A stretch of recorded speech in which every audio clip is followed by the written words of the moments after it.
Properties of electric charge, विद्युत आवेश के गुण। विद्युत आवेश के बारे में कल तो पढ़ लिए थे कि विद्युत आवेश क्या होता है। कि विद्युत आवेश के बारे में बताए थे कि विद्युत आवेश जो है किसी पदार्थ का वह गुण है जिस गुण के कारण वह किसी भी हल्के पदार्थ को अपनी ओर क्या करता है, आकर्षित करता है। ठीक है, वो एक किसी पदार्थ का एक गुण है, उसको क्या कहते हैं, विद्युत आवेश कहते हैं। ठीक है, तो अब हमको यहाँ पे पढ़ना है कि विद्युत आवेश का गुण क्या क्या होता है। तो विद्युत आवेश का जो है मूलतः रूप से इसका 3 गुण होता है। सबसे पहला होता है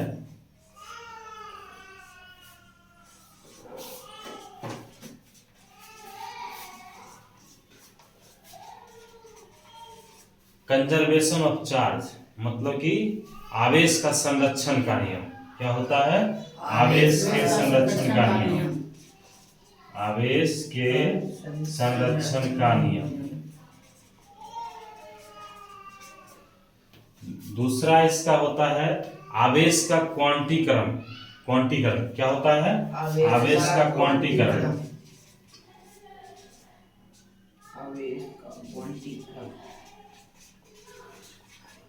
इसको हम लोग कहते हैं इंग्लिश में क्वांटाइजेशन ऑफ क्या, चार्ज। तीसरा होता है आवेश की योज्यता का गुण। आवेश की योज्यता का गुण, जिसको हम लोग कहते हैं एडिशनल प्रॉपर्टीज ऑफ क्या, चार्ज। तो ये 3 इसका गुण होता है विद्युत आवेश का। और इससे पहले कि हम कल बता दिए थे कि जो है विद्युत आवेश 2 प्रकार का होता है, एक धन आवेश होता है, एक ऋण आवेश होता है। धनावेश का नाम कैसे धनावेश दिया था, कौन वैज्ञानिक दिया था, ये भी बता दिए थे कल। और ऋण आवेश के बारे में भी बता दिए थे। और वहां पर ये भी बता दिए थे कि जो यदि 2 समान आवेश है, समान आवेश करने का मतलब कि यदि वो दोनों प्लस प्लस है तो एक दूसरे से वो क्या होगा, दूर जाएगा। मतलब कि वो एक दूसरे को विकर्षित करेगा या प्रतिकर्षित करेगा या दोनों के बीच रिपल्सन होगा, रिपेल करेगा। ठीक है, और यदि दोनों विषम चार्ज है, विषम चार्ज कहने का मतलब कि एक प्लस है या एक माइनस है, या एक माइनस है या एक प्लस है, मतलब धन आवेश एक ऋण आवेश या ऋण आवेश एक धन आवेश, यदि 2 अलग अलग चार्ज रहेगा तो वो एक दूसरे के समीप आएगा, मतलब एक दूसरे से क्या होगा, सटेगा। ठीक है, मतलब एक दूसरे से उसका क्या होगा, अट्रैक्शन होगा। यहाँ तक तो कल बता दिए थे हम विद्युत आवेश का जो। अब हमको यहाँ पर पढ़ना है कि विद्युत आवेश का जो गुण होता है ये 3 गुण होता है। सबसे पहला कंजर्वेशन ऑफ चार्ज, जिसको हम लोग कहते हैं क्या, आवेश के संरक्षण का नियम। क्लास 9 में पढ़ा होगा तुम लोग ऊर्जा के संरक्षण का नियम। कार्य शक्ति और ऊर्जा एक चैप्टर है, उसमें एक दिया हुआ है कि ऊर्जा के संरक्षण का नियम क्या है। उसी तरह आवेश के संरक्षण का भी नियम पढ़ना है हमको। आवेश का क्वांटीकरण समझना है और आवेश की योज्यता का गुण पढ़ना है। ठीक है, तो सबसे पहले एक एक करके हम चलेंगे। कंजर्वेशन ऑफ चार्ज के बारे में जानेंगे कि कंजर्वेशन ऑफ चार्ज क्या होता है। तो जैसे ऊर्जा के संरक्षण का नियम हम लोग पढ़े थे कि ऊर्जा को न तो उत्पन्न किया जा सकता है न ही नष्ट किया जा सकता है, कि बल्कि एक रूप से दूसरे रूप में परिवर्तित किया जा सकता है। एक रूप से दूसरे रूप में परिवर्तित किया जा सकता है। उसी तरह कंजर्वेशन ऑफ चार्ज का भी यही रूल होता है कि आवेश को न तो उत्पन्न किया जा सकता है और न ही आवेश को नष्ट किया जा सकता है। ठीक है, बल्कि एक रूप से दूसरे रूप में ये भी परिवर्तित किया जा सकता है। लेकिन आवेश, या ये भी कह सकते हैं किसी भी आइसोलेटेड सिस्टम में इसका जो है कुल आवेश क्या रहता है, एक नियत रहता है। ठीक है, मतलब कि हम कोई नया चार्ज न बना सकते हैं, न उत्पन्न कर सकते हैं, या न उसको क्या कर सकते हैं, खत्म कर सकते हैं, बल्कि वो एक रूप से दूसरे रूप में परिवर्तित किया जा सकता है। उसी को हम लोग क्या कहते हैं, आवेश के संरक्षण का नियम कहते हैं। ठीक है, मान लेते हैं कि कोई एक आइसोलेटेड सिस्टम है। ठीक है, एक आइसोलेटेड सिस्टम ये दिया हुआ है। ठीक है, पूरे बंद है चारों तरफ से। आइसोलेटेड सिस्टम जो रहता है चारों तरफ से क्या रहता है, बंद रहता है। इसमें मान लेते हैं कि 3 चार्ज दिया हुआ है, एक 2q दे दिया है, एक 3q दे दिया है, एक 5q चार्ज दे दिया है। इस आइसोलेटेड सिस्टम में 3 चार्ज है। ये भी हम जो पढ़ा रहे हैं आवेश के संरक्षण का नियम बता रहे हैं, ये क्या होता है इसको समझो। ये एक आइसोलेटेड बंद रूम में जो है सो ये 3 चार्ज दिया हुआ है। ठीक है, अब हम क्या करते हैं कि इस सिस्टम को जो है, ये जो आइसोलेटेड सिस्टम जो सर्कल के रूप में है, इसको हम क्या करते हैं, हिला डुला देते हैं। क्या करते हैं, हिला हिला डुला। हिला डुला देने के बाद हो रहा है क्या यहाँ पर कि जो नए ये जो आइसोलेटेड सिस्टम में एक चार्ज बन गया है 4q का, ठीक है, एक बन गया 3q एक बन गया, दूसरा भी 4q का है। अब तीसरा हमको ये पता नहीं है कि कितना का चार्ज है, कितना चार्ज है ये तो पता नहीं है हमको। तो देखो यहाँ से, यहाँ पर ये कितना है 2q, यहाँ कितना है 3, यहाँ कितना 5। तो ये सिस्टम में टोटल चार्ज कितना हो गया, 3 2 5 5 कितना 10q।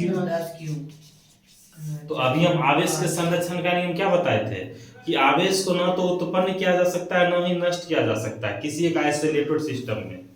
किसी एक आइसोलेटेड सिस्टम में आवेश को ना तो उत्पन्न किया जा सकता है ना ही नष्ट किया जा सकता है। ये एक आइसोलेटेड सिस्टम में ये चार्ज है, तो इस आइसोलेटेड सिस्टम में ये चार्ज 10q है, और ये भी एक वही आइसोलेटेड सिस्टम है, सिर्फ उसको हम क्या किए, हिला डुला दिए। तो वाजिब सी बात है कि यदि इसमें 10q है तो ऊर्जा के संरक्षण के नियम के अनुसार यदि इसमें 10q चार्ज है तो इसमें भी 10q भी चार्ज होना चाहिए ना। तो इसका मतलब यदि ये 4q का है, ये 4q का है, इसका मतलब बचा हुआ कितना का होगा, 2q का। समझ में आ गया? इसी को हम क्या कहते हैं, ऊर्जा के संरक्षण का नियम कहते हैं। आगे समझ में ना, कोई दिक्कत? चलो अब इसके बाद हम लोग देखते हैं दूसरा इसका प्रॉपर्टीज है कि आवेश का क्वांटीकरण। क्या है? आवेश का क्वांटीकरण।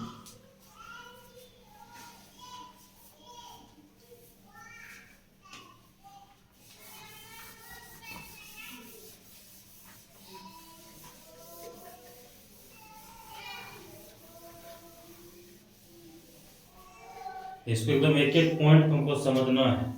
आवेश का संरक्षण का नियम पर है तो कैसे हुआ इसको समझ लिए। इसी तरह हमको आवेश का क्वांटीकरण भी पढ़ना है, इसी तरह आवेश की योज्यता का भी गुण पढ़ना है। एक दिन हमको एक ही पॉइंट पढ़ना है, लेकिन उसको पूरे तो अच्छी तरह से पढ़ो, कहीं भी कोई प्रकार का डॉट नहीं होना चाहिए। कोई दिक्कत है तो स्पष्ट पूछो, उसको हम प्रत्येक जितना भी तुमको नियम पढ़ाएंगे या जो भी रूल पढ़ाएंगे टोटल समझा के और उसको टोटल तुम लोग समझो उदाहरण के साथ, ठीक है। अब हम जो दूसरा नियम जो पढ़ेंगे, आवेश का क्वांटीकरण।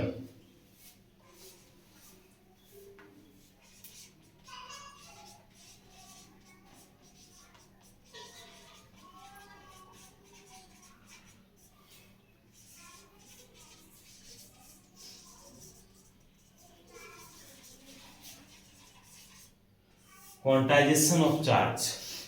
आवेश का क्वांटीकरण होता है कि किसी भी आवेश को, किसी भी विद्युत आवेश को अनिश्चित रूप से विभाजित नहीं किया जा सकता है। किसी भी विद्युत आवेश को अनिश्चित रूप से विभाजित नहीं किया जा सकता है। इसी को हम लोग क्या कहते हैं, आवेश का क्वांटीकरण। लेकिन अब यहाँ से समझेगा, यहाँ से क्वेश्चन तुम राइज कर सकता है कि अनिश्चित रूप से विभाजित नहीं किया जा सकता है, तो इसका मतलब क्या है। मान लो कि कोई एक आवेश तुमको दे दिया गया है 3q का, कितना का, 3q का। तो और निश्चित रूप से विभाजित करने का मतलब यह है कि हम इसको लिख सकते हैं कि किसी यदि आवेश को हम यदि बांटेंगे ना, हम क्या बता, विभाजित किया जा सकता है लेकिन अनिश्चित रूप से विभाजित नहीं किया जा सकता। अनिश्चित रूप करने का मतलब ये हुआ, जैसे इस आवेश को हम डिवाइड कर सकते हैं 1q 1q 1q में, या 2q या 1q में, या 1q और 2q में। एक एक दो दो एक एक दो एक कितना 3, 2 1 3 1 2 कितना 3। ये तो हुआ विभाजित हो गया। और अनिश्चित रूप से कहने का मतलब ये हुआ कि ये 3q को ऐसा नहीं कर सकते हैं कि ये 1.5q है और ये 1.5q है, ठीक है, या ये 2.5q है और ये 0.5q है। मतलब इस टाइप से डिवाइड इसको हम नहीं कर सकते हैं, ठीक है। यहां से आता है कि q इक्वल टू क्या होता है, n इंटू ई होता है। क्या होता है, q equal to n into e, जहां पर n का जो वैल्यू होता है +-1 +-2 +-3, ये डॉट डॉट डॉट क्या तक जाता है, माइनस प्लस इनफाइनाइट तक। मतलब कि यहाँ पे n प्लस भी हो सकता है, माइनस भी हो सकता है, लेकिन अनिश्चित रूप में नहीं है ना। n 1/2 1/3 1/4 या 1/5 या -1/2 -1/3 -1/4, इस रूप में से नहीं लिखा जा सकता। इसी को अनिश्चित रूप कहा जाता है, ठीक है। मतलब कि किसी भी विद्युत आवेश को हम अनिश्चित रूप में विभाजित नहीं किया जा सकता है। इसी को हम लोग क्या कहते हैं, आवेश का क्वांटीकरण कहते हैं, ठीक है। और तीसरा इसका जो नियम है, इसका तीसरा नियम है आवेश की योज्यता का गुण। आवेश की योज्यता का गुण, आवेश की योज्यता का गुण कहता है किसी भी विद्युत आवेश को हम लोग बीजगणितीय रूप में जोड़ के निकाल सकते हैं, उसी को क्या कहते हैं, आवेश की योज्यता का गुण है, गुण कहते हैं। जैसे मान लो कि यदि Q1 दे दिया है 2 कूलम है, Q2 दिया हुआ है -3 कूलम, -3 है, -3 Q है,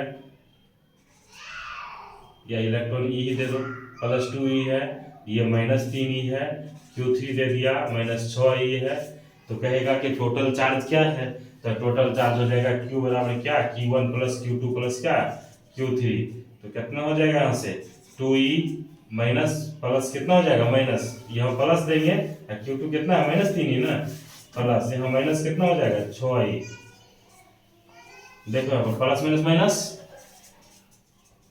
प्लस माइनस माइनस, 6 3 कितना 9, 9 2 जगह कितना 7, ये कितना आ जाएगा -7। तो ये हुआ आवेश की योज्यता का गुण, मतलब कि किसी भी विद्युत आवेश को हम एक बीजगणितीय रूप में जोड़ सकते हैं, इसी को क्या कहते हैं, आवेश की योज्यता का गुण।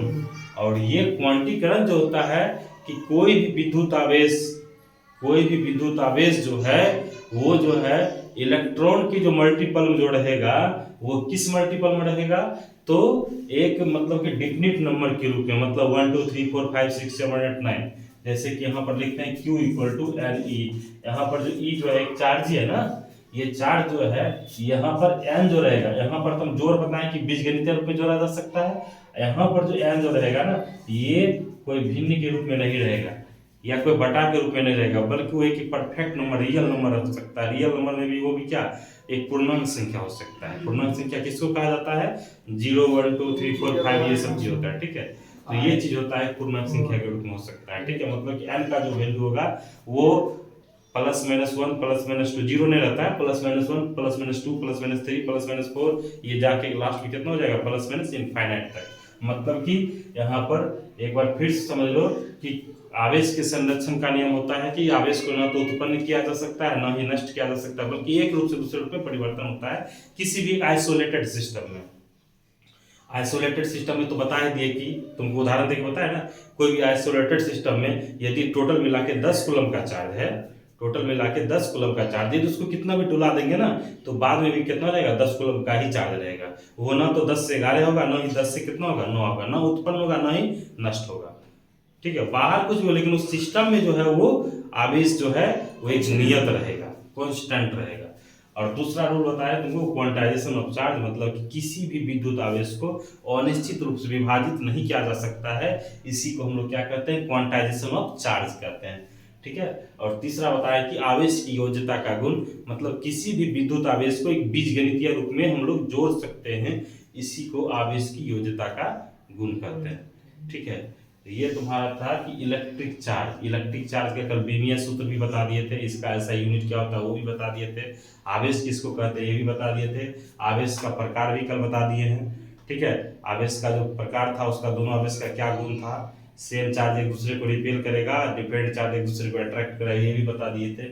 और आज हम विद्युत आवेश का गुण के बारे में भी तुमको हम क्लियर बता देंगे। कल जो हम लोग का अगला जो टॉपिक रहेगा नेक्स्ट क्लास में, वो रहेगा इलेक्ट्रिक करंट से। कहाँ से रहेगा, इलेक्ट्रिक करंट मतलब विद्युत धारा से, ठीक है। यहाँ से हम लोग स्टार्ट करेंगे, ठीक है। आज यहीं तक रहता है।